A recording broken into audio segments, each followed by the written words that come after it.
Hello and welcome to Frank Moody Park. Joshua Yuhas alongside Charlie Jones for a major matchup here in the Liberty Division. The two top teams battling it out.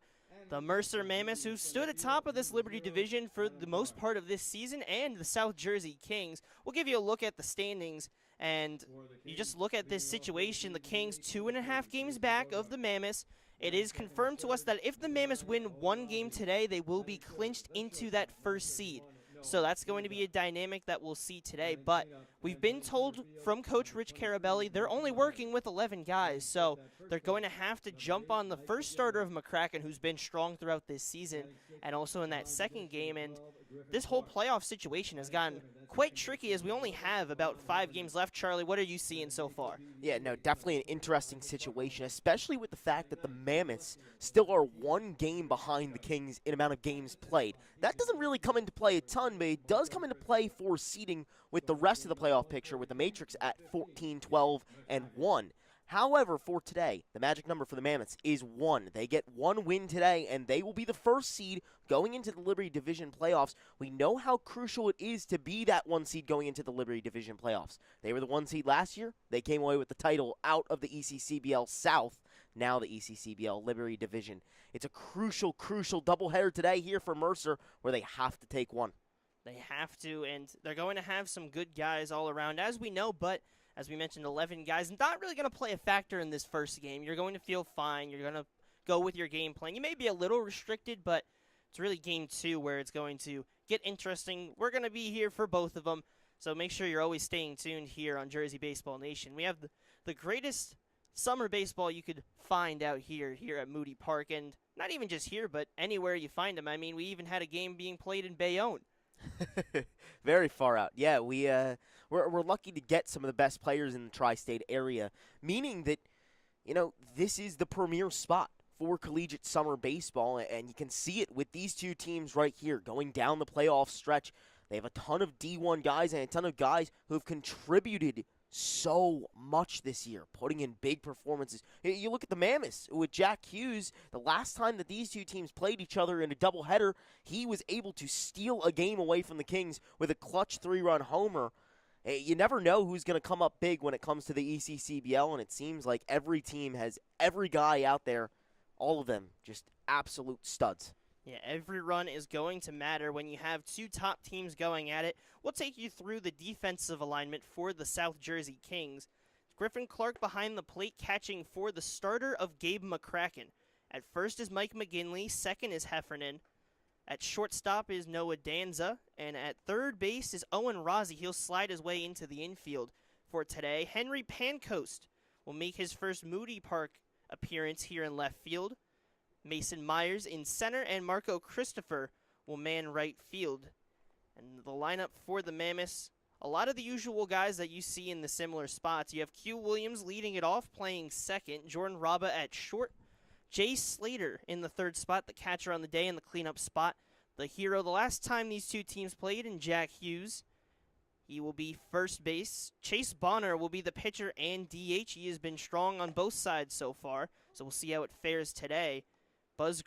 Joel Bonner behind him as the extra hitter, then Buzz Gresh in left field, Brandon Lull at third, Zanichi Steve in right, and closing out the lineup, Adam Clark manning center.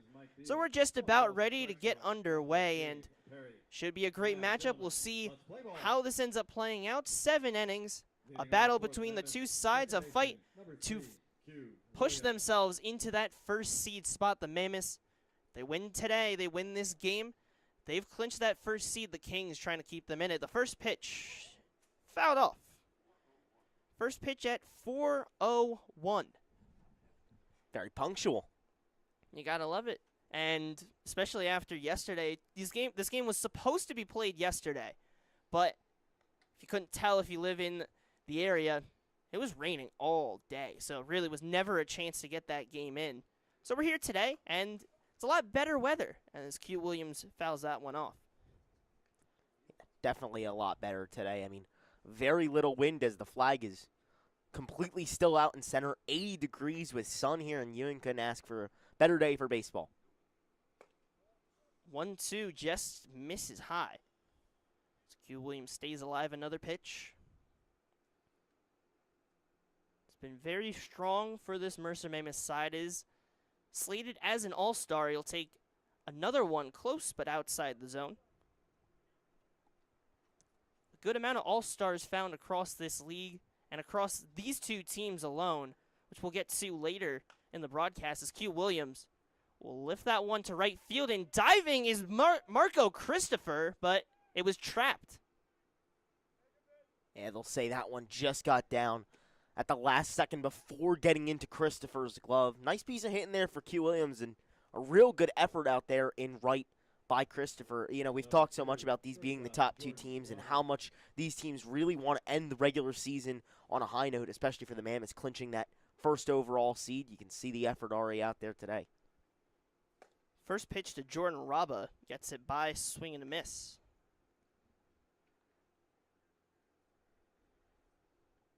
So far this season, McCracken has been the top pitcher for the Kings. Has been a reliable guy that Kimmick has always talked about. Anytime he got to those Saturdays, he's going to Gabe McCracken.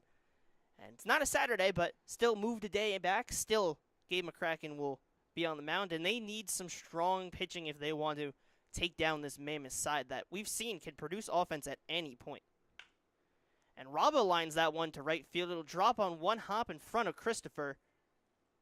He'll throw it in, and Danza will collect it. So back-to-back singles lead off this game for the Mammoths. I don't think that Jordan Raba notion that starting 30, 40 minutes late is happening today. They're starting right off the bat, 2 hits and 2 batters. Yeah, we've heard him say that sometimes the spark doesn't get lit until later on in games. And you can see that the lighter's already out and in full effect. Runners on the base pass already and getting things in motion. Grounded to short. Danza over to Heffernan, over to first. And he'll be safe, so fielder's choice. They get the runner at second. It was a good shoot between Danza and Heffernan. Just some good effort from Jay Slater, is able to beat it out. Yeah, it's when you get that hustle out of the box. That's why it's so crucial to try and beat that out. And now you're still looking at runners at the corners with 1 out rather than just a runner on third with 2 outs. Still has the sac fly in play and keeps the offensive opportunities way open for the Mammoths. Good hustle there from Jay Slater. Now it's Jack Hughes with the runners on first and third, and he will loop one to right field. Q Williams will come in to score. Jay Slater will make his spot to second, and Hughes on to first. So 3 straight singles for the Mammoths, and they bring a run home. Jack Hughes with the first RBI of the day. You know, we're only 4 minutes into this ball game, and the Mercer Mammoths already have 3 hits. They are putting bat to ball really well today, and Hughes keeps it up. A lot of these guys going the other way as well. A lot of these righty hitters spinning things out towards Marco Christopher in right field, doing a great job. First and second for the Mammoths, already with a 1-0 lead. First pitch to Chase Bonner, the starter on the day, misses outside. He will be the pitcher and the DH, where he's been hitting incredibly well since coming into the league. Now, came in a little bit too late to get that all-star nod, but you figure if he had gone the full season, he would have gotten that pick into it. Yeah, he has been outstanding. I mean, you look at what he's able to do at the plate, and it mirrors what he's able to do on the mound with how effective he is. A 4.29 average at the plate. And you'll hear a little bit more about the pitching stats later. This guy can do it all, and there's no question as to why he's going to be playing at the D1 level next year. Yeah, he's going to be playing at a university that I will also be at, Rider University. Always have to get that in there. It's just something I have to do, you know? You're getting well acquainted with Chase Bonner. You're going to see a lot of him come the spring. I'm liking what I'm seeing, and I'm figuring the coaches of the Bronx are also liking what they've seen on both sides. And especially because a lot of their teams transferred out, which is a nature of a lot of the mid-major teams. You have to bring guys in, and one of these guys is Chase Bonner, and he's going to end up walking, which is another dynamic of his game that he does so well, is discipline. That's what some of the top guys in this league, I mean, we talk about Lucas Albert, who is incredible. That's exactly what he does as well. He's not striking out a lot. He's getting long at-bats when he has to, and he's working the pitcher. And even if he's not the one to come through, he's helping the guys behind him to help produce more offense. And he's really helped this Mammoths team take another step forward. I mean, think about how crazy this is. That one, his 11th walk of the season compared to 5 strikeouts at the plate. Real good patience and really can see pitchers well. Another example of it right there. Bases loaded for the Mammoths. So the first pitch was fouled off by Joel Bonner. The 0-1, McCracken misses high. And if you're the Mammoths, you have to get through while you have McCracken rattled, because what happens with any good pitcher is if you don't come through when you have them on the ropes, they get comfortable, and then it's almost like that first inning never happened. As he fouls off another. 1-2 now. McCracken up to 19 pitches so far in this first inning. Really had to labor through this one. But if he's able to get out of it with only 1, maybe 2 runs, that would be considered a successful inning, all things considered. He fouls another one off and stays alive. McCracken on the season has been stellar for this South Jersey Kings squad. He's a 2.08 ERA in 17 1/3 innings pitched, allowed 15 hits, only 4 runs, all of those 4 earned, and has struck out 19 so far. And add to that tally, Joel Bonner will go down with a strikeout, and there's 2 down. One of the most effective pitches for him this year has been that slider. You see it right there again to get his 20th strikeout of the season. Just going way inside on Bonner in that lefty batter's box to generate a swing and get this crucial second out of the inning with a chance to leave it with only 1 run. Grounded to third. Rozzi will field it, throw it over, throws low, and stopped by McGinley.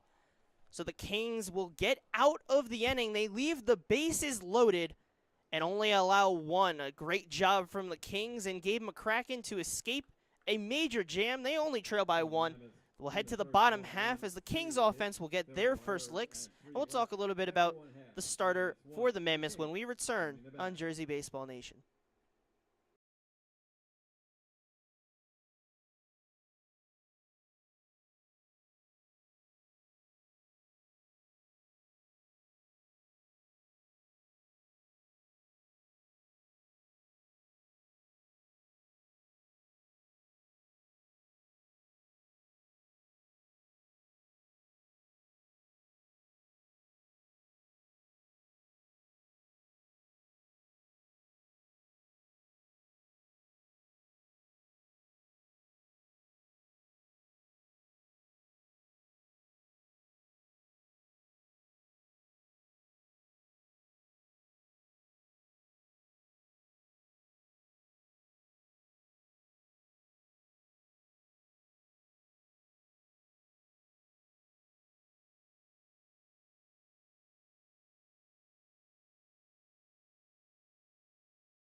Welcome back for the bottom half of the first. The Mammoths will head out to the field.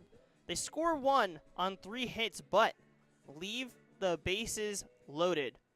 We'll go through the defensive alignment for the Mammoths as the leadoff hitter of Jason Bogart will step up. Jay Slater behind the plate catching for the starter of Chase Bonner. Jack Hughes and Q Williams on your right side at first and second. Rabba and Brandon Law. Rabba at short and Law at third. Left to right in the outfield, Buzz Gresh, Adam Clark, and Zanichi Steve. It'll be Jason Bogart to lead it off. He takes the first pitch for a ball. We'll go through their lineup. Bogart starts it off. He's in the box in a 2-0 count. Owen Rozzi, the 2-hitter. Noah Danza hitting third, and Mason Myers in the cleanup spot. Mike McGinley, Griffin Clark, Sean Heffernan, Isaac Buckhalter, Henry Pancoast, and Marco Christopher. Bogart will line that one to right field. Steve will get to it. And a line drive single for Bogart. Starts it off for the Kings, both sides, starting in similar fashion. It's got to be opposite day, Josh, because that's another hit to the right side by a righty. Maybe being a little late on it hasn't been a problem for either side today. Already, 2 out of these 4 hits have gone the opposite way, and it's been working well, catching the defense off guard. Kings getting on with their leadoff man. Just sending the ball where it's leading you to go. Now, the one dynamic that we'll have to see and follow along is the stolen base game, because the Kings, early in this season, they were stellar at stealing bases, but then as the seasons progressed, it slowed down quite a bit more, and they got overtaken by the Generals as the 1-0 is fouled off. But the Kimmick's squad has really tried to dive into stolen bases, but the Generals took that tally. The Kings have not been able to be as aggressive, and we'll see in this doubleheader if they go back to that and try and put the pressure on the Mammoths, or if they're fine with staying put and trusting their bats, which is a dynamic they can trust as well. Ball misses high, and Bogart has to accept it. He's thrown out at second. A good throw from Jay Slater. Yeah, Bogart got a good jump, but then held up for a second about halfway through. Maybe thought something happened that caused him to hesitate. Saw something out there that maybe put a little pause in his step, but regardless, it gave Jay Slater a little bit of extra time to utilize that great pop time that he has to fire it over and get the first out. Real nice play from the Mammoths to stop a really potent base running team in the Kings. 2-1 in for a called strike. Chase Bonner on the season, 8 innings pitched, started 1 game, has made 2 appearances so far this season, to a 1.12 ERA. Fouled off by Rozzi. He's been stellar so far, has allowed 6 hits, 3 runs, only 1 of them earned, 2 walks to 9 strikeouts, good for a 1.00 whip. So in his time, we talked about his stuff at the plate, but also his stuff on the mound has been strong. And with the limited numbers, he's going to have to be stellar, and he continues his strong start. Strikes out Owen Rozzi. And there's 2 down now. Number 31. You know, that's not the matchup that you're necessarily going to be throwing the slider in often, as Bonner a righty and Rozzi the lefty. The ball comes straight towards the bat, but the slider worked for him there as it curls in just on that outside half of the plate to get the strikeout. Real nice stuff from Chase Bonner early on here today. So now it'll be Noah Danza. We had talked about him going to the draft combine. He did pull out of the draft and stayed with his commitment to Mississippi State. So he will be playing in the SEC. And it'll be a 1-1 count to him. And the ump will have a little bit of a talk with Chase Bonner to get a new ball situated for him. All right, now this is a big-time matchup for us, Josh. You got Chase Bonner on the mound. He'll be going to your soon-to-be alma mater in a couple years in Ryder. And I got Noah Danza at the plate. I'm going to be seeing a little bit of him in the SEC next year. That's true. So Anytime Florida matches up with Mississippi State, you're going to see a little bit of Noah Danza. We got some vested interest in this matchup. The 1-1 from Bonner is a broken bat, grounder to third. Law will field it, throw over to first, and the Bronc wins the battle this time against the product for Mississippi State. So Bonner wins the battle this time. He works a scoreless frame. We'll head to the top half of the second. The Mammoths will try to get the bats going once again when we return on Jersey Baseball Nation.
Number 14, Brandon Welcome Wall. back for the top of the second. Gabe McCracken will head back out on the mound after escaping a bases-loaded jam.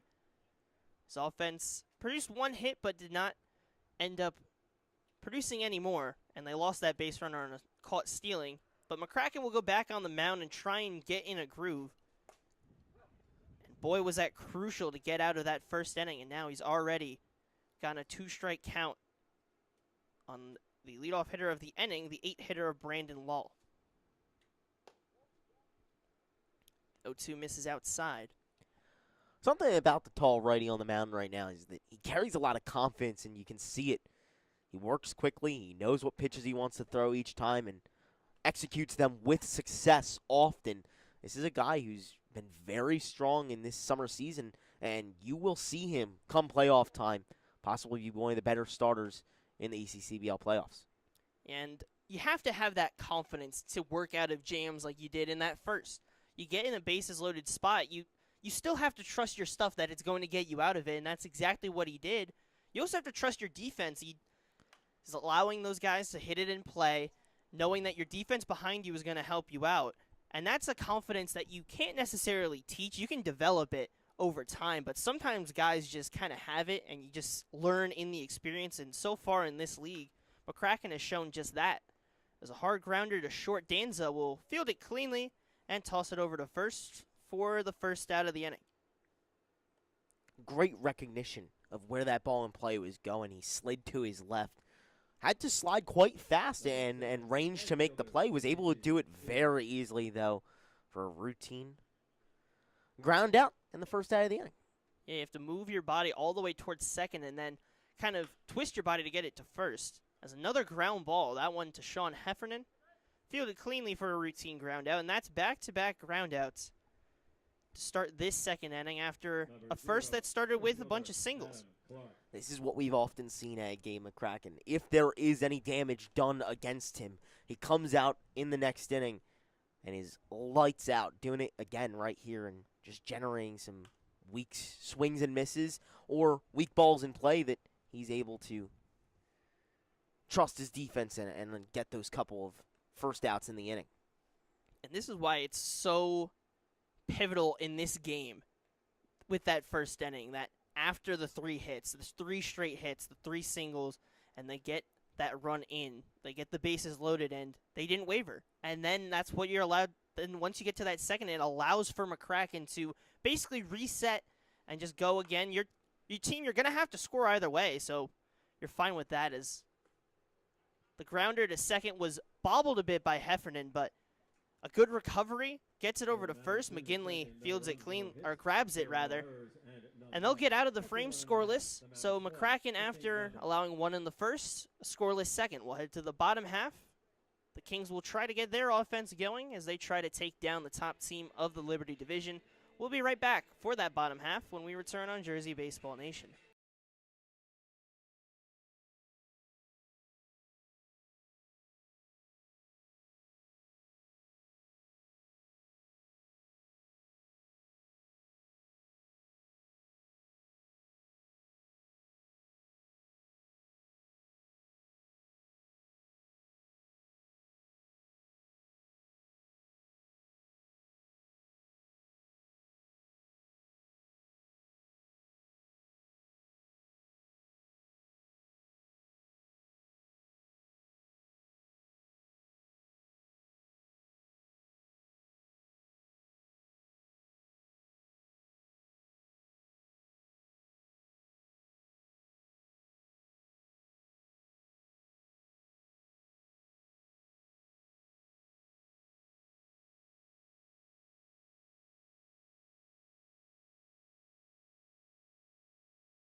Bottom of the second, The Mammoths lead 1-0, and Chase Bonner's back out on the mound.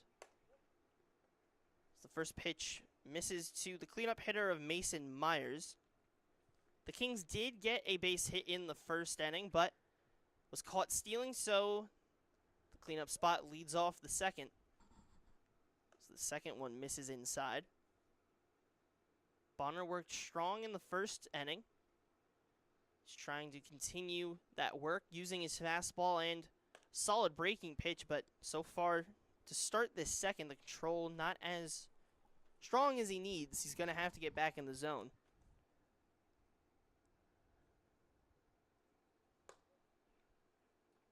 It's ball 4, a 4-pitch walk. Puts Mason Myers on base. But I think the Kings are going to be a little bit more cautious with their base running in terms of stolen bases, where it was so successful early in the year and really helped them out.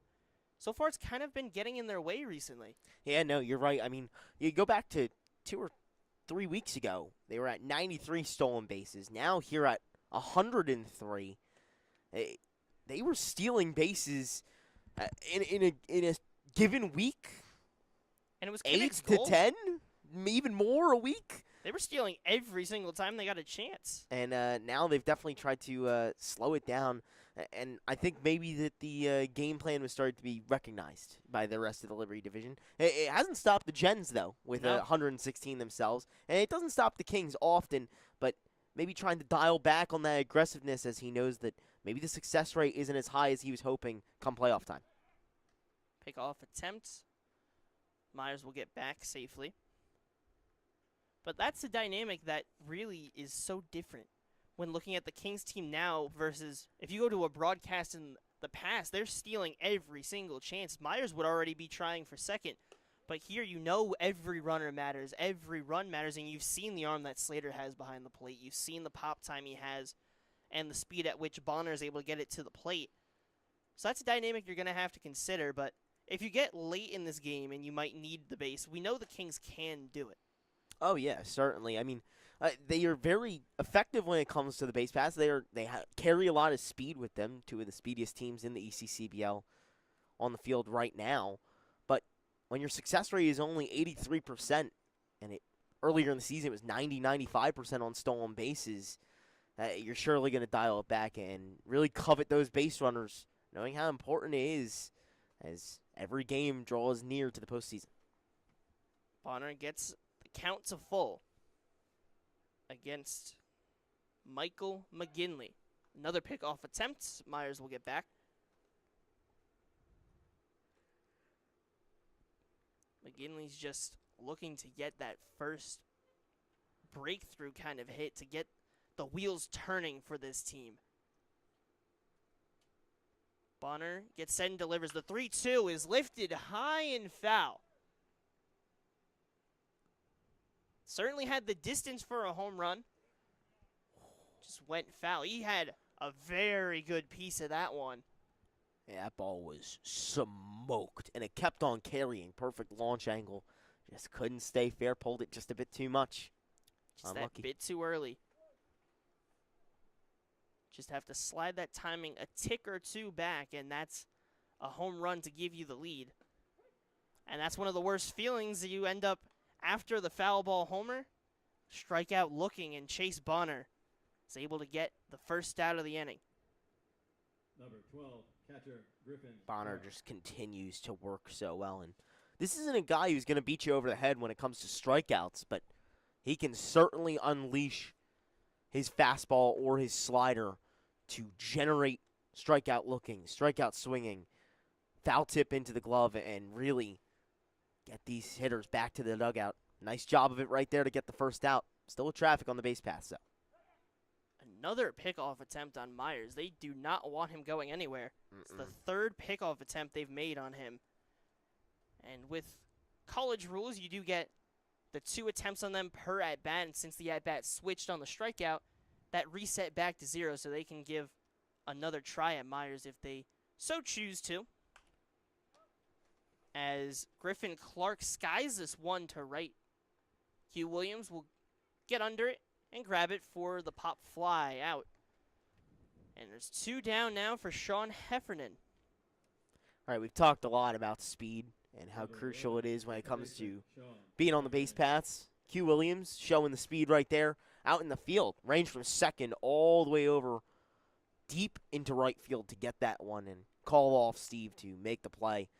This is a guy who's been hailed as one of the fastest players in the ECCBL, and he showed it off right there to get the second out.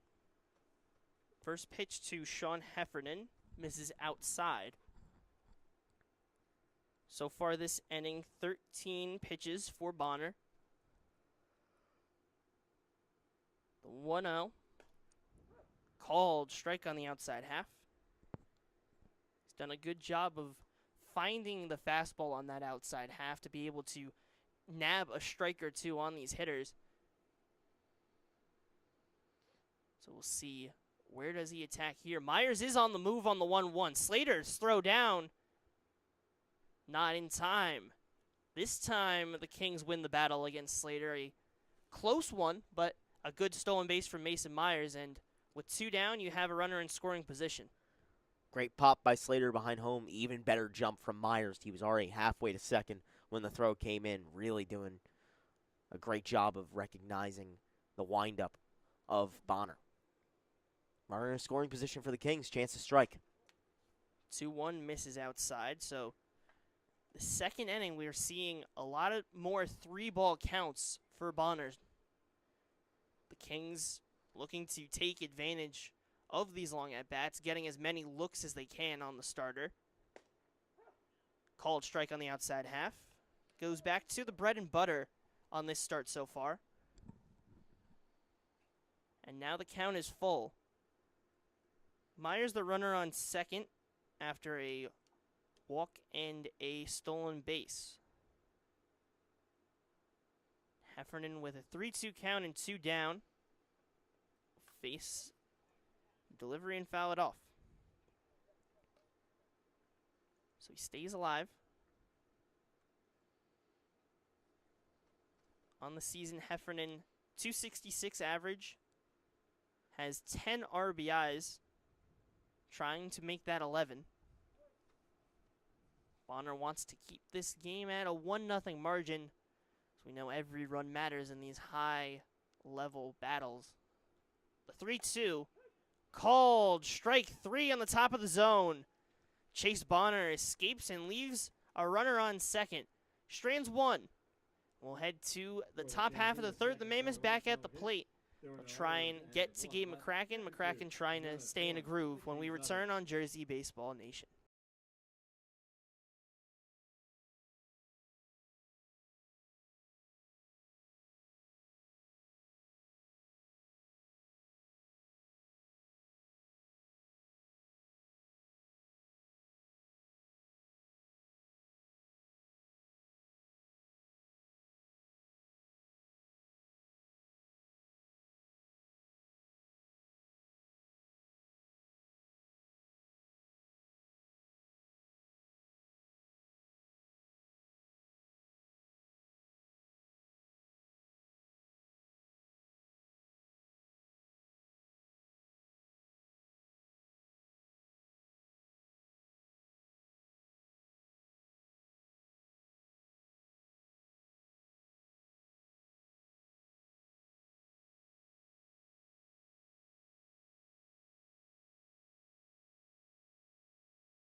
Top half of the third, Joshua Yuhas alongside Charlie Jones. So far, the Mammoths have the advantage through 2. They lead 1-0. Lead the hit totals 3-1. But this could have been a lot more. They had the bases loaded in the first, as we've talked about. Hugh Williams will loop one over to Heffernan at second for the first out. But since then, Gabe McCracken has been really good at producing some weak contact and forcing the Mammoths to just hit it to his fielders and trusting them to get him out of it. And it's worked so far And in a 7-inning game, if he's able to extend the outing longer than it seemed it would have been, that would be huge for this Kings side. It's definitely massive for the purple and white. I mean, you think about this, it's the last doubleheader for the Kings. So it's the last time that they really have to be careful with managing their pitchers in a way where you're going to see 14 or more innings in a certain day to get the length out and really end the regular season on a high note for Gabe McCracken to carry his head high into the postseason would be massive. And he's bounced back from that little bit of a rough first inning. Not hideous as he limited the damage, bases loaded, 1 out, and got out of the jam. Trying to keep rolling here and continue his rebound. Weakly grounded towards short. Danza running in and throw on the run. And once again, McGinley at first able to nab it. They beat Raba at first, and they get the second out of the inning. Noah Danza getting a lot of work so far in this game, and he's done a good job. The product of Gloucester Catholic has done a good job in the field. Yeah, really flashing that leather and making all the plays behind Gabe McCracken.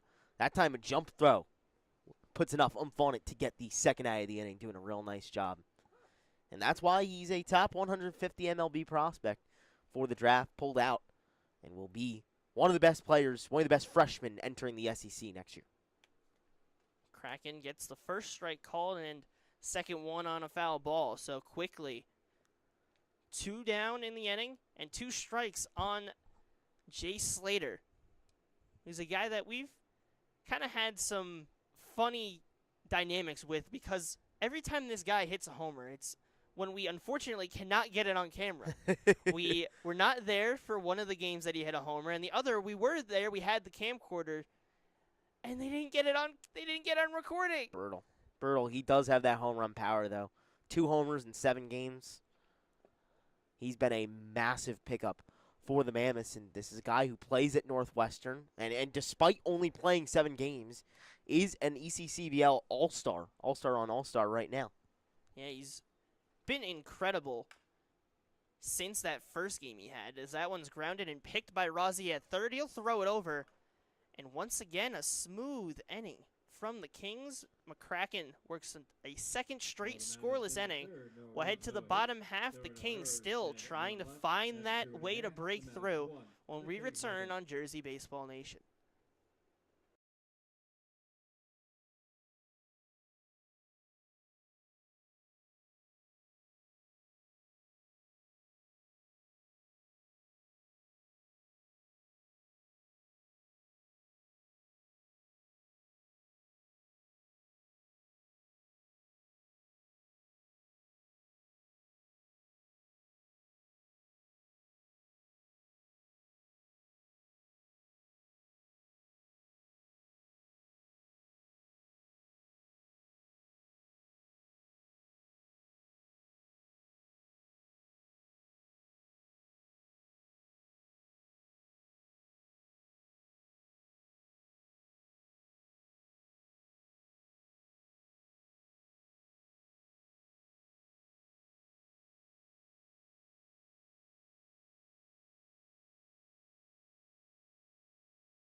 bottom of the third, Isaac Buckhalter will start this inning against the starter of Chase Bonner, who in that second inning lost a bit of that control, but was able to settle it back down and get out of the inning scoreless.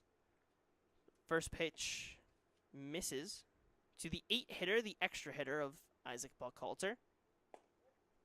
Second one misses low. We're seeing that pitch count start to rise for Bonner. He gets set and delivers the 2-0, also outside.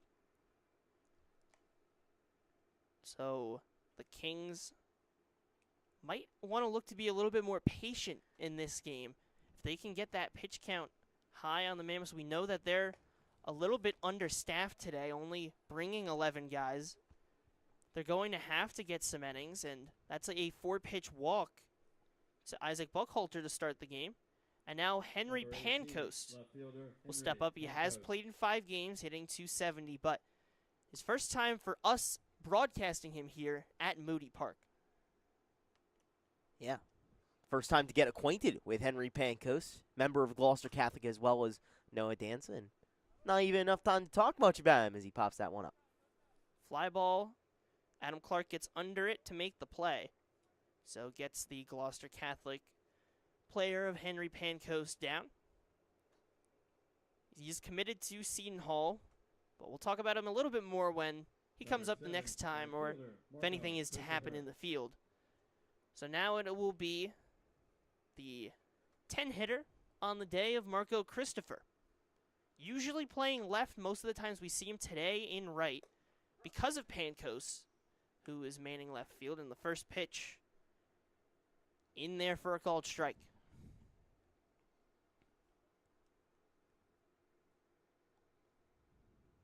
One down for the Kings. They still are looking for that second base hit.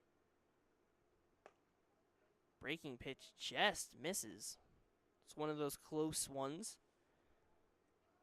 Tried to drop it in there, just did not get down quick enough. So the count's 1-1 to the righty. Pick-off attempt. Get back safely. So 1 ball, 1 strike, and 1 down. Buckhalter on a 4-pitch walk found his way to first. And the Kings still trying to break through, but the one dynamic that we've talked about is the control for Bonner, where he seemed very strong to start. Now it's dwindling away as these innings go by, but the thing is, so far he's been able to find ways to get out of it. But as these innings get going, you figure the more chances you give this Kings team that is hungry to get back at this Mammoth squad, to try and overtake them, you have to figure that you can't give them this many chances. They're very similar in the Mammoths, that they can strike at any point, and you really can't let any base runners on because there's always a good chance for them to score, now with even more traffic. So another walk, back-to-back for the Kings, and they have first and second now. And the leadoff hitter of Jason Bogart, who singled in his first at-bat, will now come up with 2 base runners on, trying to get that first run for the Kings, a premium chance for them. This is like the Mammoths had in the first inning, where they had their big chance to break through. Now you have multiple base runners. This is your chance to really punish the Mammoths for not coming through that first time. Yeah, South Jersey's discipline is really on display. Taking these 2 walks and getting a runner into scoring position is so crucial. Now you have to execute, though. With only 1 out, here's a prime chance to even up that scoreboard or take the lead. 1-0 misses outside. Bonner at 12 pitches with 1 down. Most of them have been balls.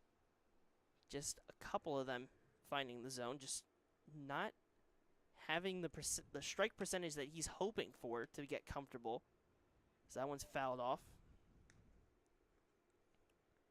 I mean, you look at the pitches, right? 44 pitches, only 19 of them for strikes. He's only thrown 3 strikes this inning. Not like Chase Bonner that we've seen so far this year. Gotta try and settle back in and get out of this jam that's starting to keep on brewing and brewing. And that's one of the other dynamics with pitchers that separates the good from the great, is how do you respond when you're not having your best stuff? Because you're not always going to have your perfect stuff, your great strikeout or your great easy quick out stuff. And sometimes the control on a certain day isn't exactly going the way you want, but you always have to find a way to labor through it, and he's able to find a way. We'll see. Ground ball to Q Williams, bobbled a bit, and the flip over is not able to be corralled by Raba. So that will be an E4, as Q Williams was not able to get that one. So now the bases are loaded for the Kings. Just an unlucky spot where that ball kind of eats him up with a Moody hop. And then he tries to flip it quickly and skies that one, if you can sky a flip.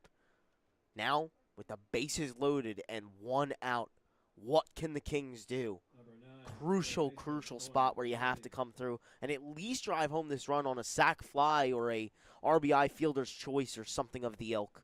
Have to tie up this scoreboard because you never know when the Mammoths can try to run away with it. And if there's anyone you want up, it is Owen Rozzi in this lineup, because he leads the Kings in RBIs by a good margin. 26 RBIs on the season, hitting .370 with a .415 on base, .603 slug, a 1,017 OPS. He has been absolutely outstanding, and you talk about a guy who is used to being in the clutch spot, it's him right here. He's been the one who's been doing most of the run-scoring damage for them. Another chance for it right here to keep ticking up that total. 1-1 breaker misses outside. 2-1 now. Rozzi and then Danza, so really no easy way out of this. Heck of a 1-2 punch.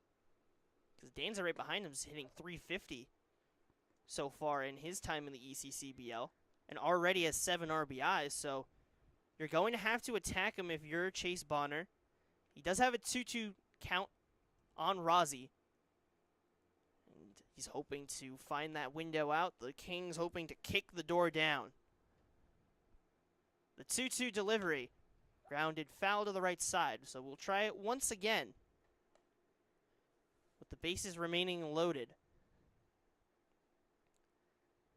It's exactly what we thought we would see between these two sides, where they're going back and forth. They're getting chances, they're putting themselves in positions. But the Kings are that bit more desperate for this when they need it more. The Mammoths have that more luxury of just needing one win. As Bonner gets to the top of the zone, a swing and a miss from Rozzi. 2 down, and now Noah Danza's job to come through. Beautiful pitch from Bonner to mess with Rozzi's timing there. He slows it down, he generates an early swing, and Rozzi ends up with a whiff, heading back to the dugout. Now 2 outs, bases still loaded. That out one, a crucial strikeout for Chase Bonner. First pitch misses high. Danza, a guy we've talked about a lot, we talked about in the draft combine, pulled out going to Mississippi State, but looking at his ECCBL numbers has also been a very helpful piece for them. Hitting .350, .409 on base, .850 slug, a .1259 OPS on the season so far. 7 RBIs on 7 hits. Ball misses outside, and it's now 3 straight for Bonner. He's at 24 pitches on this inning, up to 55 on the game. And there's nowhere to put Danza. A walk will bring in another run in a game where all the margins matter. And it's a 4-pitch walk right when manager Rich Carabelli would not want it. Buckhalter comes in, and that's an RBI walk for Noah Danza. We're tied at 1. Beautiful patience there from Noah Danza. He can see what Chase Bonner has done this inning. He knows it's been a long one, and that fatigue is going to start to set in more and more. Waits off, doesn't see a pitch he likes, and decides to keep the bat on the shoulders for an RBI walk to tie this game up. Kings now with a chance to push themselves in front. And the biggest thing in this situation is the Kings still at just 1 base hit. Myers now in the box in the lefty side in a 1-1 count. Sometimes those base runners and runs will come in ways that are way unexpected, especially for headman Tyler Kimmick. Very grateful for that Mammoths error earlier in the inning. 1-1 misses low. And that really gives this Kings team some new life. It wasn't necessarily an easy play for Q Williams, but still tags to him nonetheless. To not get any of the outs there was crucial. Called strike on the inside half, goes back to it. He got that call to start the at-bat in the inside half. He's been working on that section a lot. And it's 2-2 now. With the bases loaded, Marco Christopher on third, Bogart on second, and Danza on first. With a 1-1 tie, Myers fouls it off. Once again, Bonner going to have to really fight if he wants to get out of this inning. And same dynamic that we talked about in the first applies here. If you're able to get out of this, saves Bonner heavily. Fouls off to the right side. And we saw that McCracken, when he got out of it, granted it was the first inning, and then he was able to reset for the second, and this is a little bit deeper into the start, but still that same dynamic that if you can stop them from coming through in such a premium chance, you keep this tongue-tied at 1. But it will not stay that way. Mason Myers lines that one to right field. Station to station, the Kings will move, and they take a 2-1 lead on an RBI single from Mason Myers. Great piece of hitting there. He recognized that Bonner has loved to go straight at these lefty hitters with that slider, went back to it again, and Myers timed it up perfectly. Pulled it towards right field for an RBI single. And the Kings still keep the bases loaded. They take the lead and now have a chance for even more damage here in the inning. In the first at-bat that Michael McGinley had, he soared one into the foul area, but had that kind of distance and loft that you would see from a home run ball, and then ended up going down looking, but that swing still, you have to consider that he saw it well that first time. But the ball will stay in play. It'll be fouled out to Jack Hughes, and despite the bases loaded situation, walks in one, a single brings in another, but he's able to escape and strand the bases loaded after. The Kings take a 2-1 lead. We head to the top half of the fourth. Do the Mammoths have an answer like they've shown many times before? Find out when we return on Jersey Baseball Nation.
top of the Leading off fourth, for the Mammoths, first the baseman, number Kings take a 25, 2-1 lead.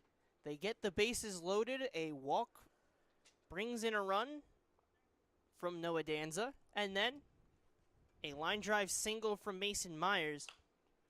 And the Kings lead this game 2-1 as Jack Hughes lines that one to the aforementioned Noah Danza for the first out. Guy in the Number field that 8, has seen a lot of work Chase and Bonner. continues to produce outs. And McCracken producing outs at such a quick pace since that first inning. Yeah, he has really come back well from that first inning, like you said, where he had a lot of traffic, had to deal with a couple of jam situations. I mean, to get out of bases loaded with one out is not easy, and he was able to do so. Generally unscathed, despite giving up that one run. He's done a very nice job of his mixing in his pitches and finding his spots to go at these hitters, and has rebounded from that tough first inning in a massive way. This is exactly what the Kings needed. This is exactly what manager Tyler Kimmick was looking for. McCracken, a 1-2 count, got the swing and miss from Bonner, but this time is lined into the right center gap. Moving back forward is Christopher and Myers. Myers will let Christopher grab it. That is a one-out double for Chase Bonner, trying to help himself out and get a rally started for the Mammoths. We talked about his hitting side, so strong and so poised. He had that swing and a miss on the to get that second strike, and then what does he do after? He finds that right center gap, uses his speed, and they have a runner in scoring position now. Yeah, that time the line gets over the head rather than into the glove of Noah Danza before from Jack Hughes. Perfect spot, perfect hitting there from Chase Bonner. He's so potent when he comes to the plate, and he really shows the poise of a collegiate veteran despite only coming off of his senior year in high school. Showing it right there once again. Another runner in scoring position for the Mammoths with that one-out double. Yeah, the Neshaminy High School product passes it to his brother now, who's in a 2-0 count. Neshaminy, a very strong program in that Pennsylvania area. We've seen a couple of their guys. We've seen Pennsbury. Some of those 6A guys. We also have 4A, whether it's Brady Sell. A lot of guys across this league from Pennsylvania High School, New Jersey High School, and we see the talent pool that really is kind of underrated, I'd say, is New Jersey as a pool for baseball talent. Certainly. Some of the strongest you're going to find. Certainly. And just back to that point that you mentioned about some of these Pennsylvania guys, manager for the Mammoths, Rich Carabelli, has done a great job of recruiting them. 3 guys from that 6A Patriot Division winning team in Chamonix have come over to the Mammoths and have produced in a big way. Bonner stays alive, fouls it off. It's very competitive in that division, and we see it carries over. That talent carries over. And all these coaches that are seeing some of these guys, Crane has been really solid so far for the Generals. Pennsylvania guy. Bonner's been really strong. Pennsylvania guy. And even Joel Bonner was a Pennsylvania guy. Now he has been in college since then, but it's been really strong. And Joel Bonner will go down looking not happy with that one. Called on the outside half, and Number 30, second out of the inning is found for McCracken. And it'll be Buzz Gresh, the left fielder on the day, to step up. He's 0 for 1 so far with a ground out to third. Crucial out once again for McCracken. When the lights get bright, he gets brighter. Massive spot there to get that strikeout. You know that any hit would certainly bring Chase Bonner home. And he slams the door on the older Bonner's face. 2 outs now and a chance to get out of another frame. Scoreless. You know, it's kind of feeling like a lawnmower with how this start for McCracken's been, because you're trying to get it started. It's not going on your first go. You pull it again. It's not going. It's not going. It's not going. And then finally, you get that pull of the ripcord and you just get going. And you just keep cutting through the grass. Like, McCracken's been cutting through these hitters so far. Perfect analogy. But now with Gresh, it's a 3-0 count. Does not want a 4-pitch walk to switch the momentum. Wants to keep going. See if he goes right in the zone, and that he does not, just misses. It'll be ball 4. Buzz Gresh will make his way over to first, and Brandon Lull will step into the lefty's batter's box. He is 0 for 1 with a ground out too short. But 2 runners on for him. 4 hits so far on the day for the Mammoths. And a first pitch called strike on the outside half. That's a common trend we've been seeing throughout this game. The understanding of the zone is that outside half is going to be more strikes called, so you're going to have to be aware of it. And once again, once you know where that zone is as a pitcher, you go right back at it. And you find those open spots of the zone. McCracken does it to start this at bat, and it's quickly 0-2. And then fouled off. Yeah, McCracken's done a nice job of going to that left side of the plate, especially when he's facing these lefty batters. Really doing a nice job of finding it accurately and effectively. Bonner on second, Gresh on first. Lull will take the first ball of the count, misses high and outside. So 1-2. With 2 down, the Mammoths trailing by 1.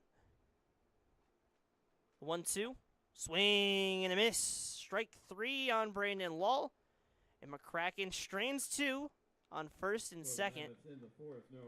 We'll head to the bottom half of the fourth. When we return, the Kings will go back to the plate trying to get more on the board. So we know runs are going to be crucial today. We'll see how that fares in the bottom half when we return on Jersey Baseball Nation.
Bottom half of the fourth.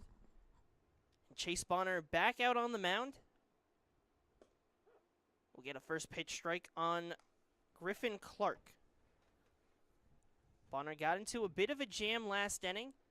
Did end up giving up 2, none of them earned, as there was the error on Q Williams.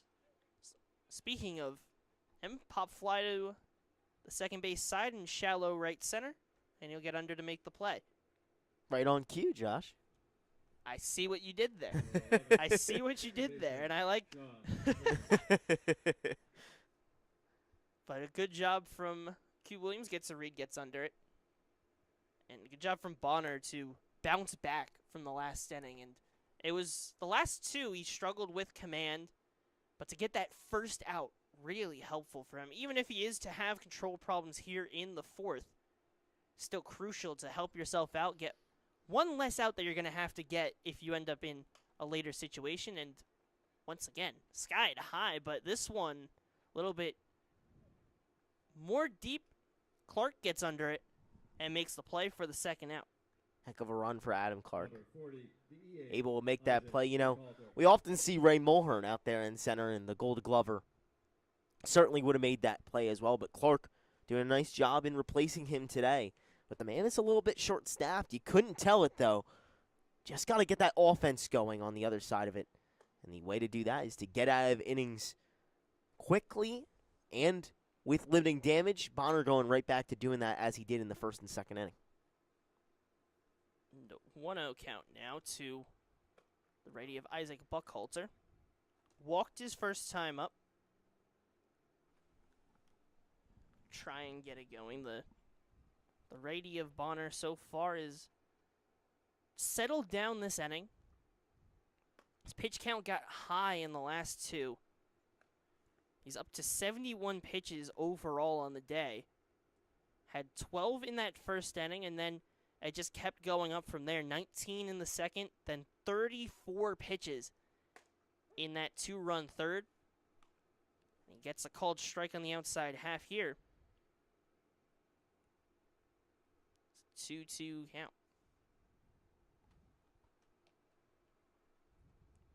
The righty gets set, delivers, catches the outside part of the zone. Buckhalter goes down looking, and Bonner works a clean, scoreless Kings in the fourth, no runs, bottom no of the hits, fourth inning. no errors, and We will head to the top half. Kings 2, the Mammoths 1. The Mammoths trying to break through again. They struck in that first inning. They're going to have to strike again if they want to win and hold their spot at the top of the Liberty Division. So we'll be back. Gabe McCracken back out there on the mound when we return on Jersey Baseball Nation.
Zanichi, Steve.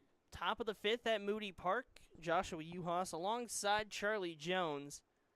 The Kings lead this one 2-1. Both pitchers in the fourth worked scoreless frames. And it's McCracken back out there on 60 pitches coming in, or 61 pitches rather coming in, and already 2 strikes on Zanichi Steve.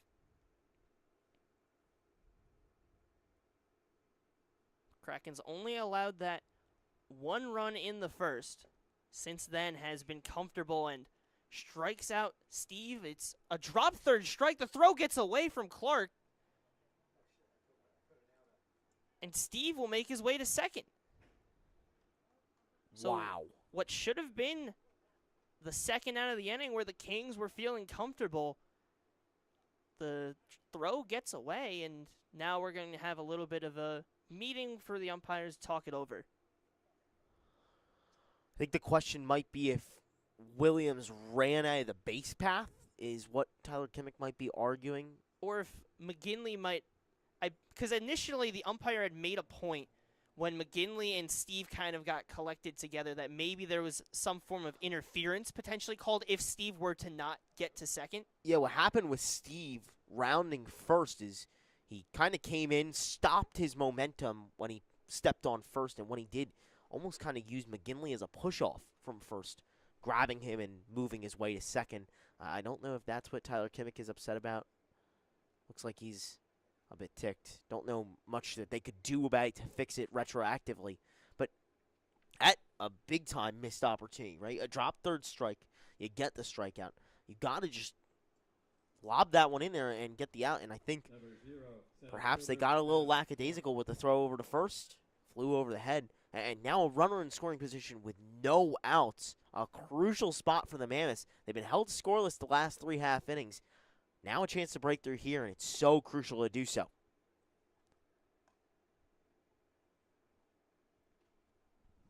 So now it will be Adam Clark at the plate. Nobody down, and a good speedy runner of Steve on second after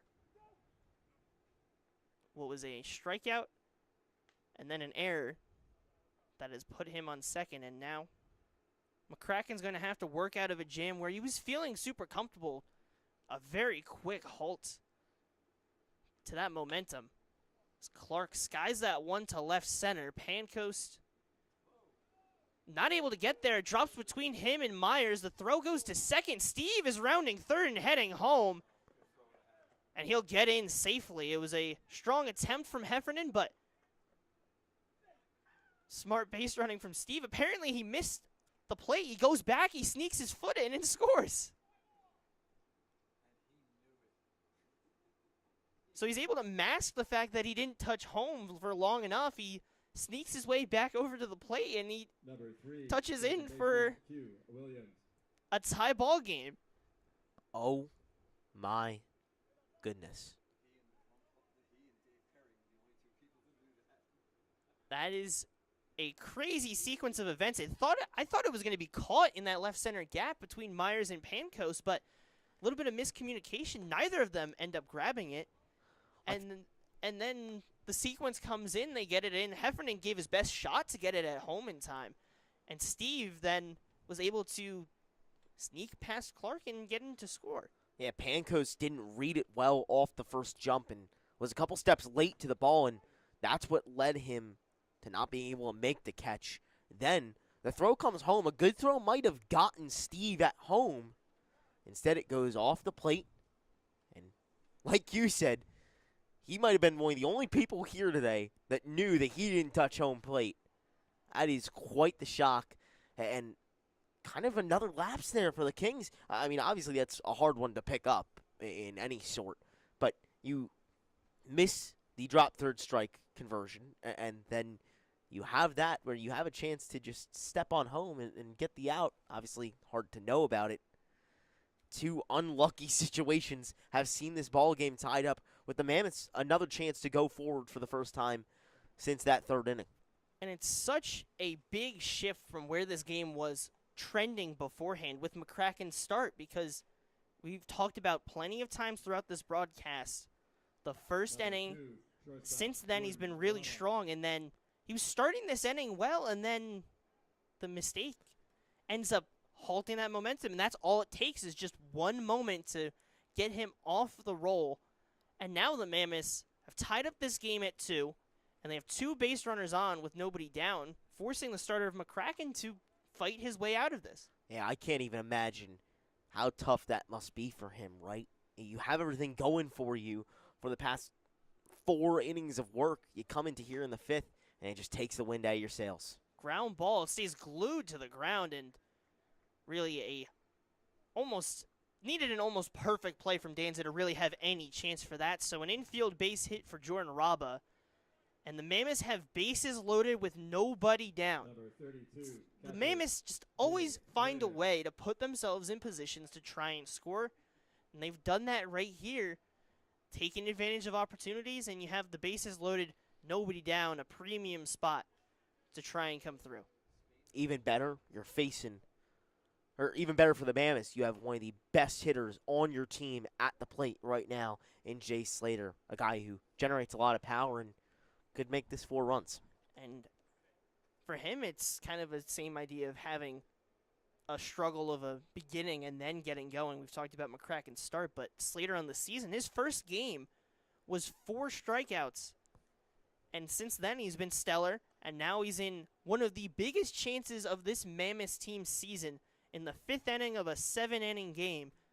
Nobody down, a chance to break through and give a comfortable spot. He loops that one towards second, fielded cleanly, steps on second, he throws over to third.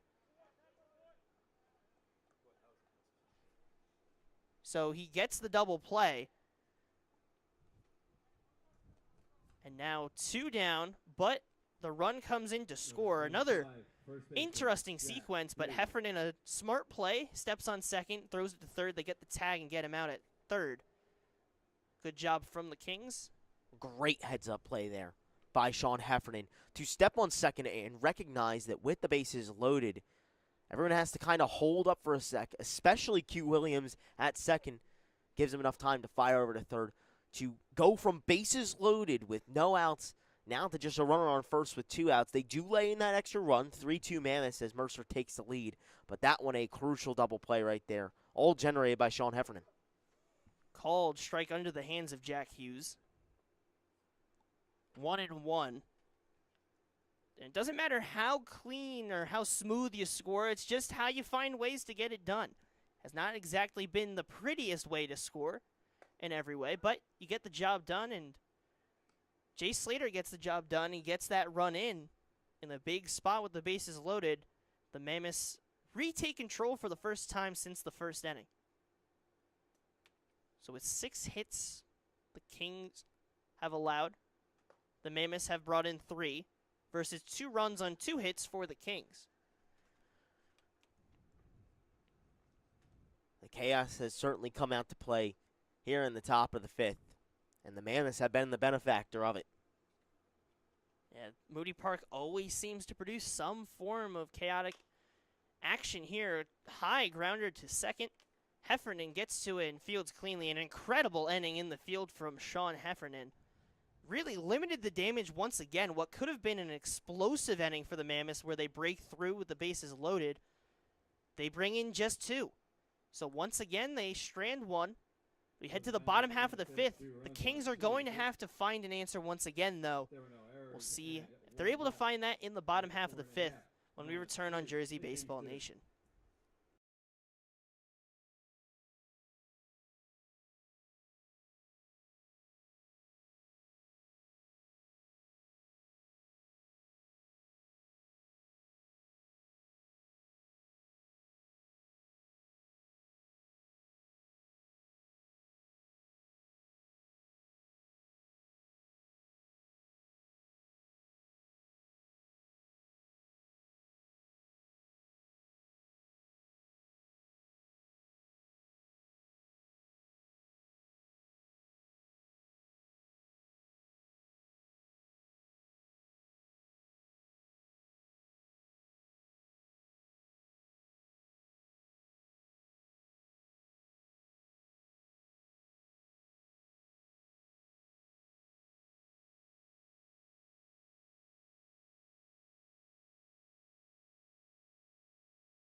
Bottom half of the 5th.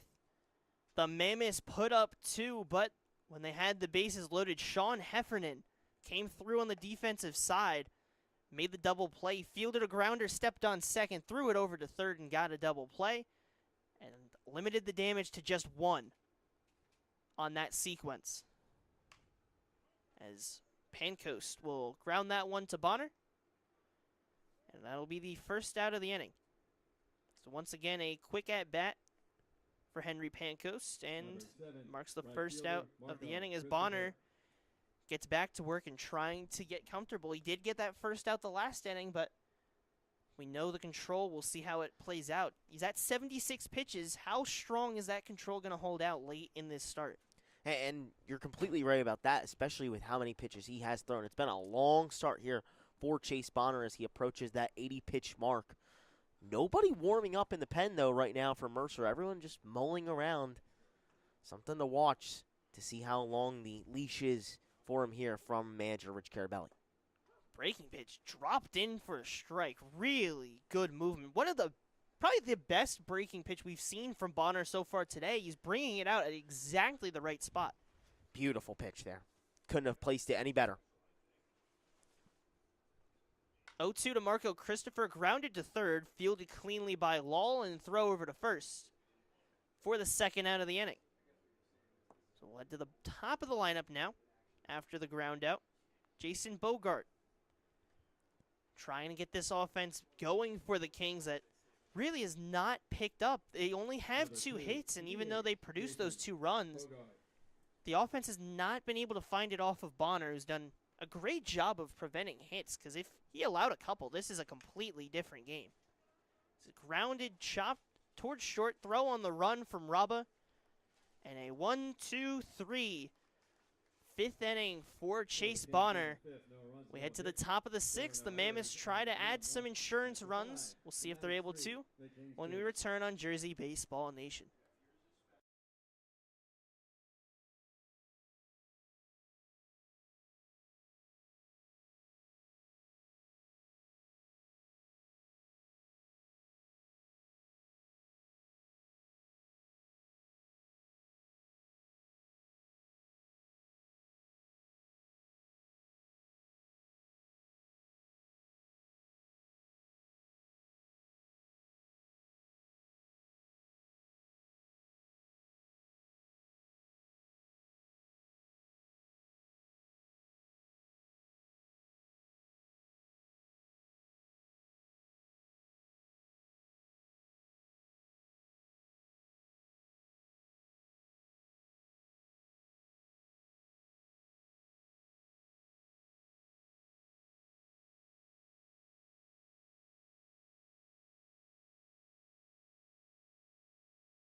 Top half of the 6th, the Mammoths will head back to the plate after Chase Bonner worked a efficient 1-2-3 bottom of the 5th inning on all groundouts.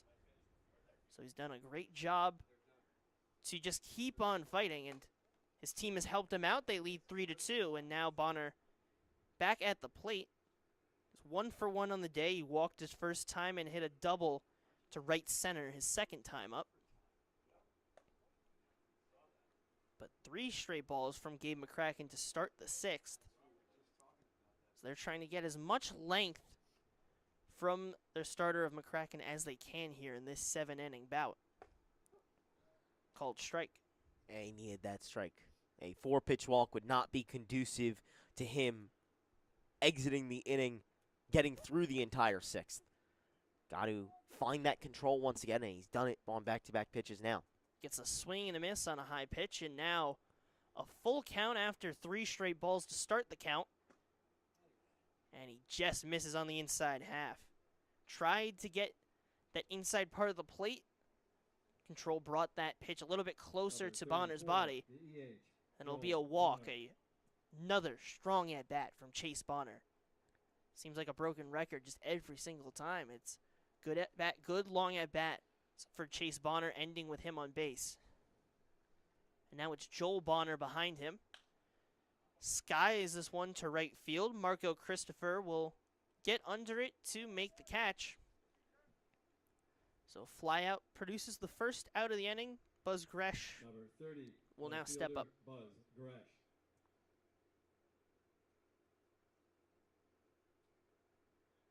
Cracking up to 85 pitches over 5 1/3 innings. Depending on how this inning goes, we'll see what the plan is. But most likely this could be his last. It's a swing and a miss from Gresh. You'd have to think so, and you'd have to think that manager Tyler Kimmick will be very happy with what he got out of the starter today. You know, despite the 3 runs up on the scoreboard, not all of them are his fault. And some situations that have been out of his hand have led to those runs coming across home plate. Aside from that, he has been outstanding, especially with his pitch mix today. Can't go wrong if you're manager Tyler Kimmick when you put McCracken. He's going to give you your best stuff. Popped high to the first base side. McGinley just only a couple of pitter-patters around. Gets under and makes the play for the second out. Number 14, third baseman Brandon Law. Keeping the base runner, staying put there. We know what the Mammoths are able to do when they put runners in scoring position.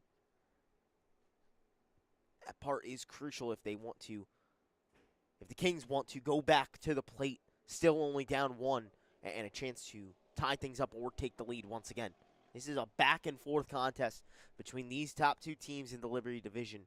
As advertised, it has been outstanding today. So now Brandon Lull in an 0-1 count. Chase Bonner, the runner, on first. Swing and a miss. So now quickly 2 strikes to Brandon Lull. Both these sides reasons why they're at the top half of the Liberty Division. The Mammoths on top at 18-7. The Kings at 16-10. So McCracken gets the strikeout to close the top half of the 6th as he continues to be in a groove. And the Kings still trying to produce that offense. But there's a lot to talk about between these 2 teams. And one of the biggest things that's coming up soon on the 25th is the All-Star Game and all the All-Star Game festivities. It's hard to go wrong with seeing all these great guys out there. And there's plenty of them across these 2 rosters here today. Yeah, a ton. You know, you got 8 for the Mammoths, 6 for the Kings.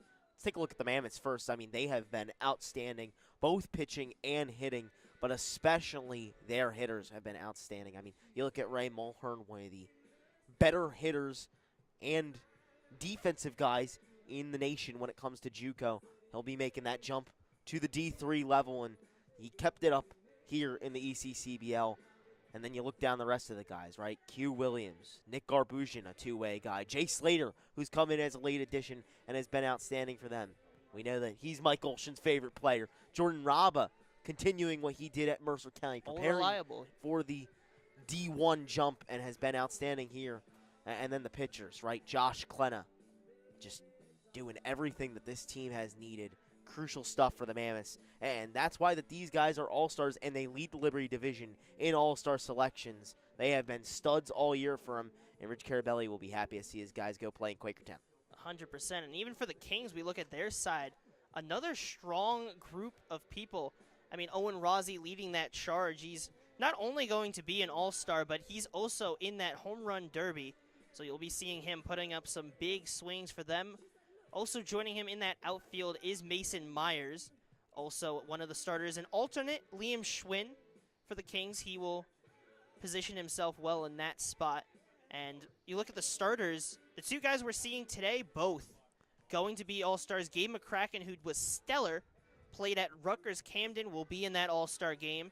And also the Game 2 starter, Aiden Emmerich, Sacred Heart, will be in that game, facing off against the All-Star of Josh Klena. So it's going to be a really good matchup that you're going to want to see in the second one. And a lot of all-stars all across the board. Certainly, and something interesting to keep an eye on is there was maybe a little bit of buzz going around that McCracken could be the Liberty Division starter for the All-Star game with how strong he's been, repping that 2.08 ERA coming into today. Now, continuing that with another strong appearance. Who knows? He might have that spot locked up. Fly ball in left field, and Gresh falls down and still makes the catch. Ball just kept seeming to trail away from him. He was backpedaling, and eventually the ground took him down, but he comes out with the ball. Yeah, now, I don't know that that one was exactly routine out there in left field, but nevertheless, he makes the play. And All goes down the same. Yeah, got a case of the turf monster while he was at it. All goes down the same in the book. Misses outside. The books will never know. You're spot on. All goes in, fly out. All that little matters is that F7. F7. Yeah, exactly. Great minds think alike, Josh. Bonner still out on the mound, and 2 balls to Noah Danza, who so far in the day is 0 for 1. A ground out and a walk. Swing and a miss on the breaking pitch. Just slowed it down on him. A little bit of an early swing trying to catch it. That slider has been working well against those righties today. Doing a real nice job of placing it. The 2-1. Misses in the dirt.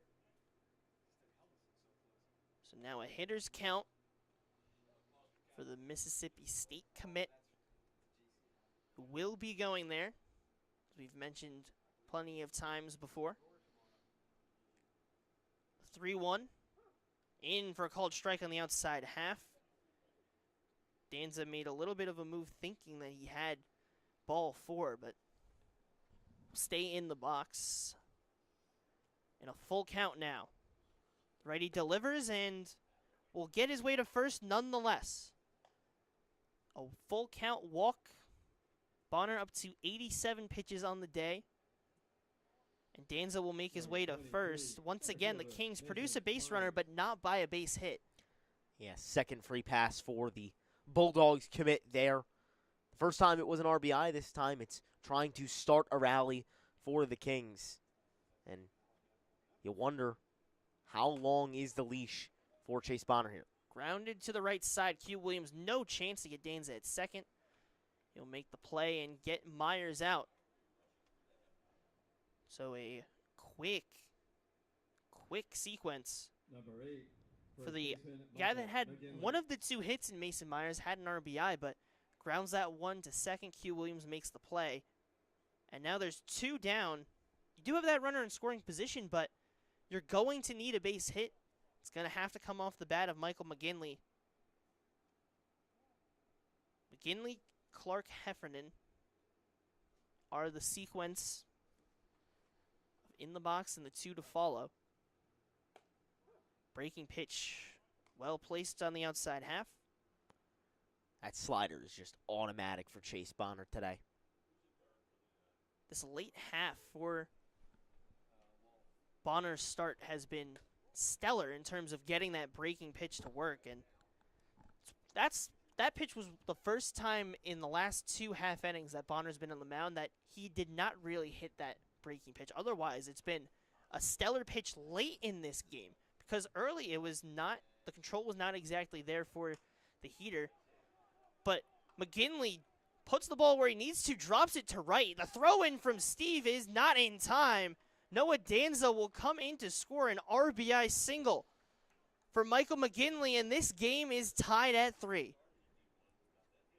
Wow, that is a massive spot to come through there for Michael McGinley to drive home Noah Danza, to tie up the game, and to put it the opposite way once again. The Kings, with their 3 hits, 2 of them have been to the opposite direction, and that time, once again, it catches the Mammoths off guard. Great running there from Danza to be able to make his way home and level up this ball game.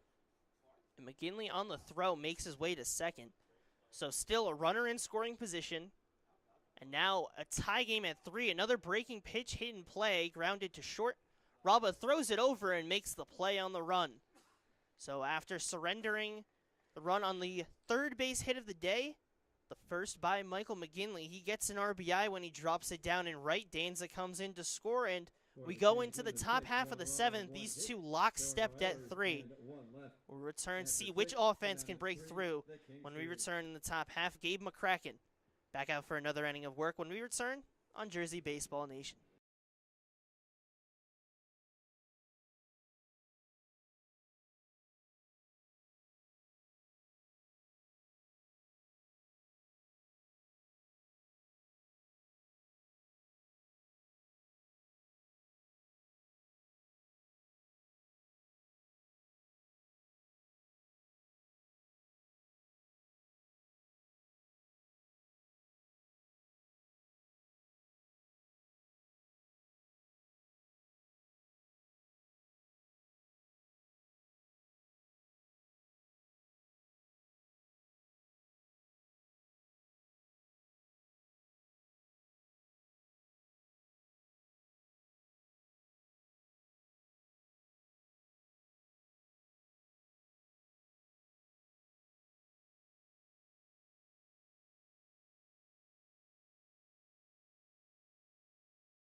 It's dangerous.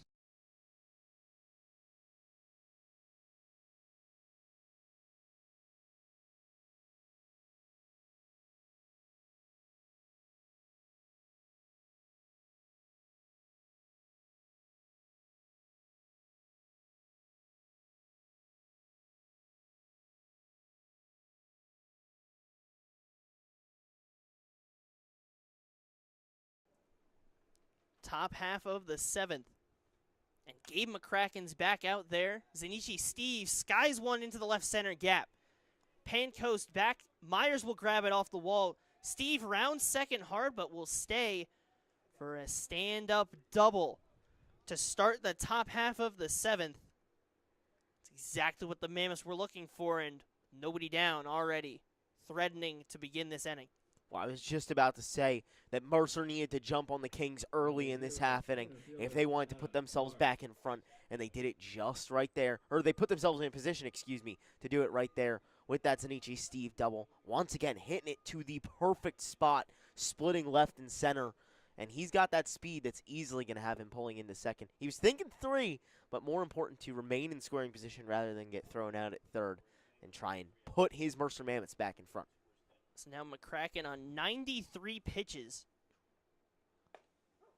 Needs to find a way out once again. Called strike on the outside half. And 93 pitches and still firing them in there accurately as well. One count with Steve on second. That's looped into center field in front of Myers. He's going to get it on a hop. They'll get it to the cut.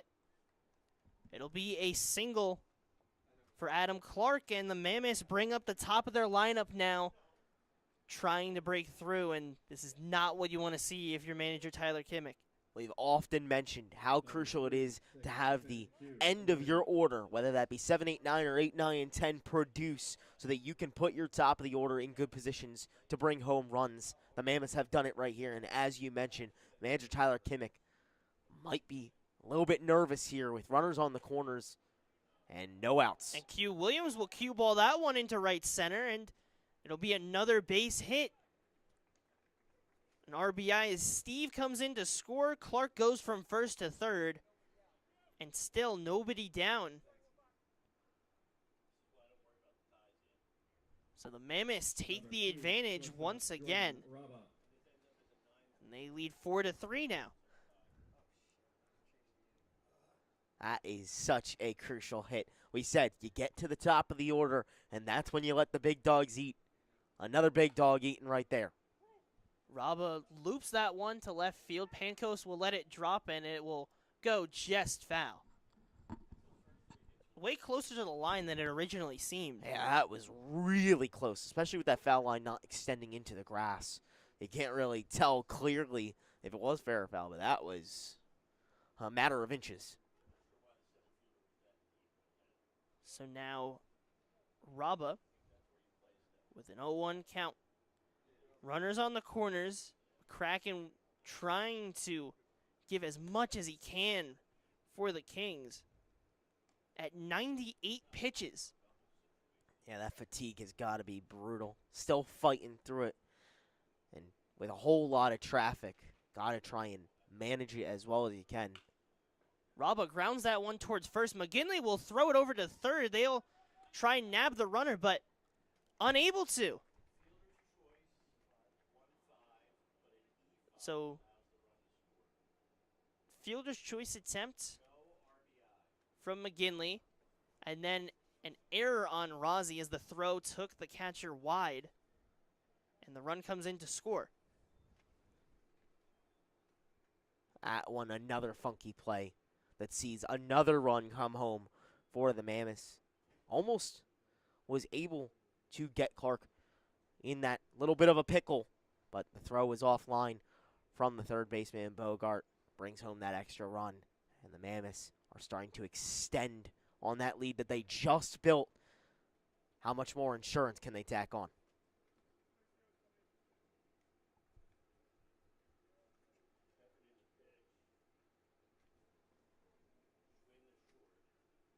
So we'll see some adjustments. We'll go to a break as Sean Heffernan will take over on the mound in the top half of the 7th. We'll be right back on Jersey Baseball Nation.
We return Sean Heffernan on the mound, Hugh Williams on second, and Rabba on first. The Mammoths lead this 5-3. Still nobody down this inning. McCracken came out to start the inning. Was not the strongest delayed of his start. So now it's Sean Heffernan, who's made 3 appearances so far this season. Against Slater, who skies it to the left side. Pancoast under it will make the catch. Desperately needed first out there for the Kings. Number 25, They've already let in the 2 runs of damage after this one was all even at 3. Now you got to just try and find a way out with Heffernan out there on the mound and give yourself a chance when you come to the plate rather than let this Mammoths lead balloon more and more. Jack Hughes will step in, a big swing and a miss to start this at-bat. In the cleanup spot, 1 for 3 on the day, had a single his first at-bat. Since then, a line out to short and a ground out to second. 0-1 to Jack Hughes, misses high. McCracken's day is done. He went 6 innings and ended up being 6+ as they tried to extend him through the 7th, but did not produce an out. Ended with 99 pitches on the day. Allowed 9 hits, 5 runs, 3 of them earned as fouled off by Hughes. McCracken allowed, as mentioned, 9 hits, 5 runs, 3 earned, 3 walks, 5 strikeouts, and 1 hit by pitch. He stranded 7 runners in his day. So the final stat line, at least in terms of the score, is not going to be in his favor, but still a very strong outing from McCracken. He gave it his all, just got into this 7th inning, and the Mammoths took advantage of a tired starter. We've seen them do that often, time and time again. Doing it once again right here, and that's why they're the best team in the ECCBL coming into this final weekend. Heffernan is just trying to keep the Kings within a striking distance. 2-2 misses high.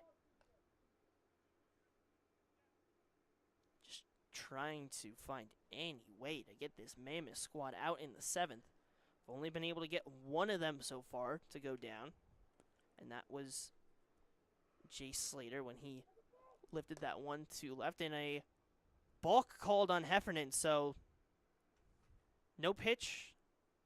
The runners will move to second and third now. And that really changes everything. All you need is one base hit, and this inning can really just explode. Yeah, that is a massive, massive boon there for the Mammoths to get these 2 runners into scoring position. Big time switch.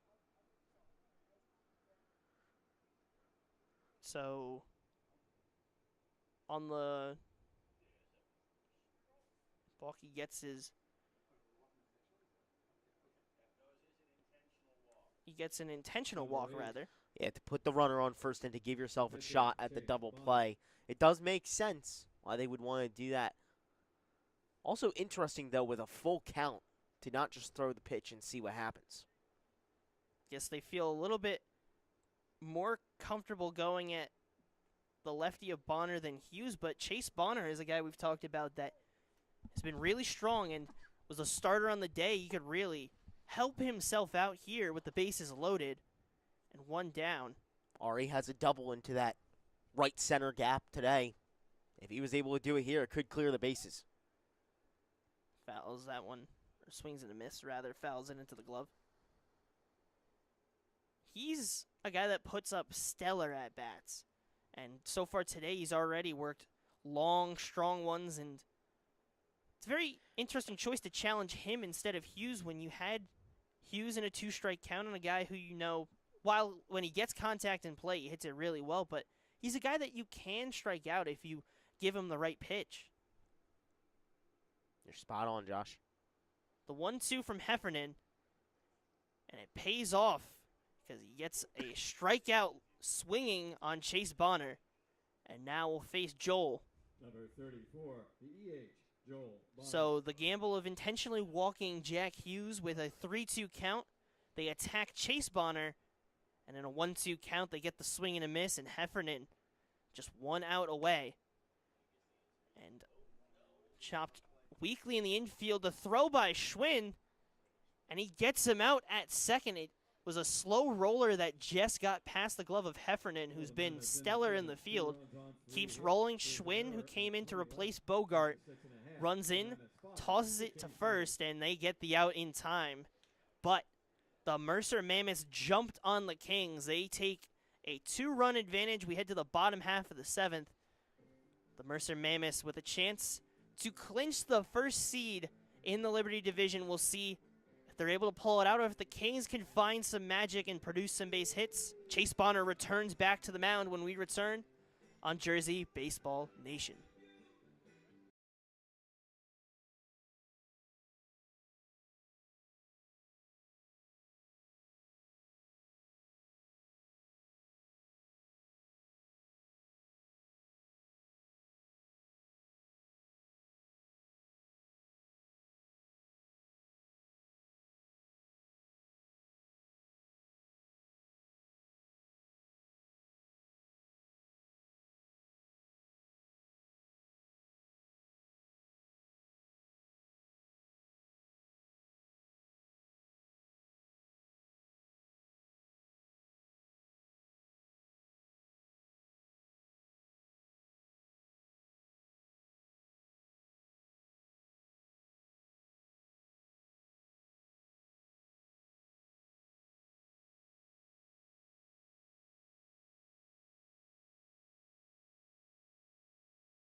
The Mercer Mammoths, 3 outs away from the top seed of the Liberty Division. Hitting off for the Kings.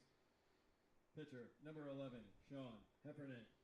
It will be Chase Bonner back out on the mound. He's worked 6 innings of work on 92 pitches. The Kings just 3 hits and 3 runs. And it'll be Heffernan, Buckhalter, Pancoast. Heffernan, we've talked about his strong work in the field. And we're actually going to see a switch. Yeah, it looks like the right fielder for the Mammoths was not feeling good. Zanichi Steve was dealing with a little bit of sickness, supposedly, and so he will be coming So it's AJ out of Madalena. right field. It's wow. Number 26, AJ Madalena. He comes out of the bullpen. He was out there with his pitchers, and he's forced to come in because Steve was not feeling well. So a pitcher out there playing right field. I would guess to venture that AJ Madalena has not played right field in a very, very, very long time, if ever. Chop to the right side. Q Williams fields it cleanly for the first out. Well, there's the first out, and as we hear from our experts here in the booth, apparently AJ Madalena is a two-way guy. Was a outfielder in high school as well, played primarily center with a little bit of right, so he does have experience out there. A fine substitution for the Mammoths, and now with 1 down already, they just got to keep on pushing through. And you'll find that often with high school guys is that they pitch and they hit and field. So Madalena, in one of those kind of guys, most of the guys that we're going to see in this league have done both, at least in some capacity. But certainly very interesting the first time that this season here we're going to see AJ Madalena out there. It's a 2-0 count. 3-0 now to Isaac Buckhalter. Giovanni Hallahan has been warming in that Mammoths bullpen. So if Bonner's to get in trouble, they have their closer set and ready. It's a 4-pitch walk once again to Isaac Buckhalter. We'll see if we see maybe a pinch runner for him or not. No one coming out of the dugout for the Mammoths.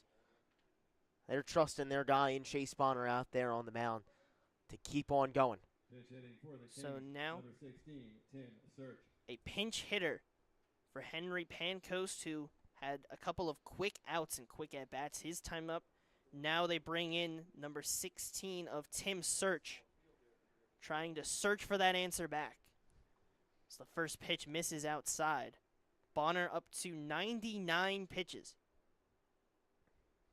He's giving them all he has. The Kings still on just 3 hits. They want to come back. Either need to be the most disciplined team you've ever seen or produce some base hits or at least 1 or 2 big hits. Called strike on the outside half. Yeah, you got to take advantage of the fact that Chase Bonner is still out there. The pitch count now over 100, a tired arm. When you see Giovanni Hallahan, you know how lights out he is. Their high leverage guy could come out here and close this one out if Bonner does reach that 110 pitch limit. Called strike on the outside half to Search, so 2-2 now. Tying run at the plate. The 2-2 delivery misses high, so the count will move to full. It was a 4-pitch walk to Buckhalter and now a full count to Search. Due behind him is Christopher and then Schwinn, who came in as a defensive replacement. 3-2. Swung on and missed. The perfect time to get the strikeout. Just 1 out away for the Mammoths from claiming the first seed of the Liberty Division. Brett Jackson. And now Brett Jackson will come in to pinch hit for Marco Christopher. Buckhalter still the runner on first. The Kings down to their final out. The Mammoths just 1 out away.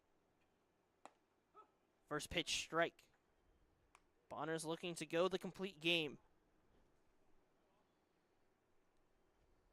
At 105 pitches through 6 2/3.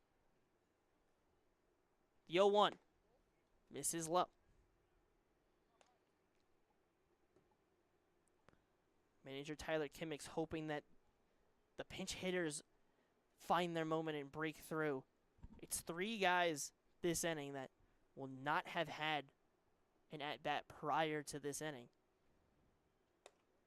In this game, at least, rather. But a ball makes it 3-1 now.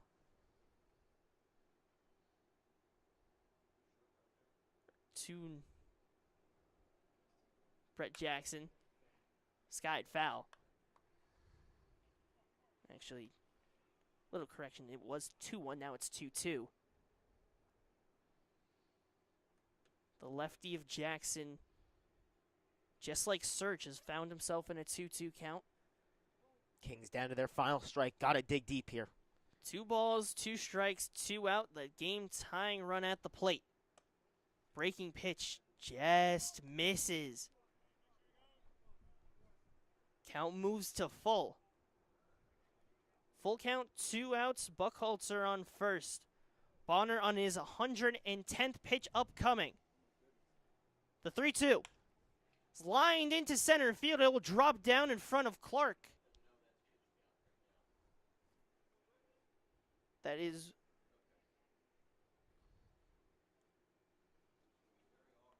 a base hit for Brett Jackson off the bench. Crucial spot there, and he comes up massive, massive, massive spot there for Brett Jackson to keep his Kings alive, and he does so. And now the closer, Giovanni Hallahan, will come in. You have to commend the efforts from Chase Bonner. He reached the pitch limit, 110 pitches. He's put his team in a position where they can take the win in game 1. Just an incredible job on the mound, using his fastball, using his breaking pitch to really mix up these hitters and ends with 6 2/3 innings pitched, 4 hits, 3 runs, just 1 of them earned. 6 walks, though, and 6 Ks. That was the one problem he had, was the control, but sometimes you're not going to have your best stuff or best control. You still find ways to come through. And he did just that for the Mammoths, 1 out away. And, you know, something that you mentioned was you got to just do what you do. And when the command started to waver, he would fight back. And we mentioned earlier in the day, maybe he didn't have his best stuff, but down the stretch, he was really out there playing some great baseball on the mound. Those pitches were really working, especially that slider, and he comes out at the pitch limit. You have to commend his effort today, and he has been a massive, massive part of why the Mammoths find themselves out in front 5-3. You have to remember as well that he had a double earlier in the game that drove him home.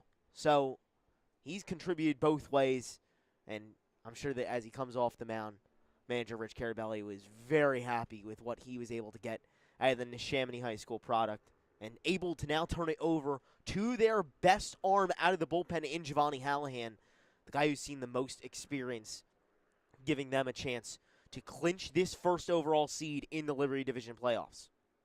So now the Kings' chances for the 1 seed come down to the all-star alternate of Liam Schwinn.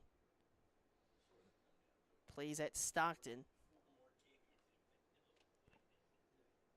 Still, the Kings in a good spot, even if they are to drop this game. They've set themselves up well in that second spot, but obviously you're always hoping that you can grab that first seed. You certainly don't want to have that chance get shut out here in the first game of a doubleheader against the best team. It all rests on Schwinn, and he's facing one of the best arms. 10 games. This one his 11th appearance for Giovanni Hallahan. 10-2 innings pitched and a 1.97 ERA. First pitch is lined to left field. It'll drop in front of Gresh. A hard round of third from Buckhalter. He'll come in to score. An RBI single on the first pitch he sees from Giovanni Hallahan. And now it's the top RBI guy for the Kings, Owen Rozzi. Now at the plate, the Kings trailing by 1. That tying run on first, the game-winning run, or tying run on second, rather. Game-winning run on first, and Schwinn has some good speed over there. This is nuts. This is what you dream of. Getting an absolutely insane finish here from Moody Park in the first of a 2-game set. First pitch, fastball outside. Brett Jackson, pinch hit, got on base, and stays on second. Liam Schwinn, the RBI single puts him on first. He's got strong speed. Owen Rozzi at the plate against the closer of Hallahan. A big swing and a miss. Count moves to 1-1. What a crazy game we've seen. Some crazy plays across both sides. Hallahan set with the 1-1. Rozzi takes it outside. 2-1. Runners on first and second. Kings trail 5-4.